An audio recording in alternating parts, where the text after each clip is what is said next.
আমি প্রস্তুত হয়ে আছি, বরঞ্চ উনি ওনাকে সাবধান করে দেন, ওনার বিরুদ্ধে 64টি জেলায় মামলা হচ্ছে। আমাদের চলচ্চিত্র শিল্পী সমিতি বিজয়ের পর প্রথম আমরা মত বিনিময়ে একটা সভা করলাম 19 সংগঠনের সাথে।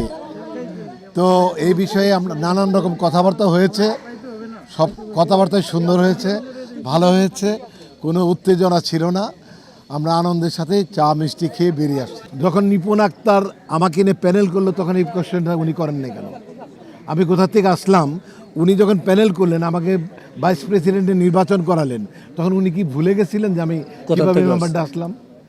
আর একটা for your information for all, যে আমাকে মেম্বারশিপ দিয়েছে তখন প্রেসিডেন্ট ছিলেন শাকিব খান এবং সেক্রেটারি ছিলেন অমিত হাসান।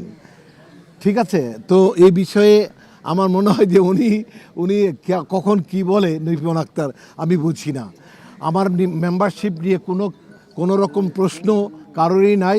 ওনার ইদানিং ওনার ব্রেনে জাগ্রত হয়েছে, এটা আমার মনে হয় ঠিক হয়ে যাবে বিষয়টা। যাকে আমরা নোটিশ করেছি যে জবাব দেওয়ার জন্য, ওটা চলমান, ওটা 7 দিন, তারপরে 5 দিন, তারপর 3 দিন, তারপরে আমরা ওটা ডিসমিস করে দেবো। 30 দিন হয়ে গেছে, তারপরেও ওইখানে 19 সংগঠন যেখানে ডেকেছে, বিভিন্ন লোকজন বিভিন্ন সংগঠনের সাথে জড়িত, অনেকে প্রযোজক, অনেকে ডিরেক্টর, অনেকে অনেক কিছুই।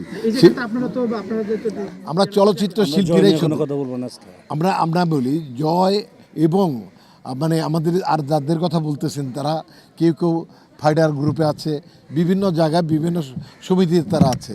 এখানে সেইভাবে 19 সংগঠনে ছিল।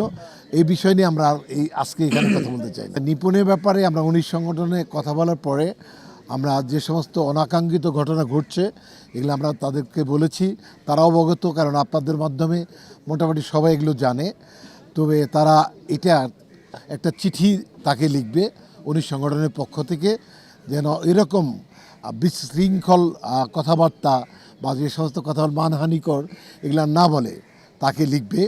আমাদের হয়তো একটা চিঠি দিতে পারে, আমি জানি না, তবে তাকে স্পেসিফিক দিবে। আপনাদেরও দেওয়া হবে।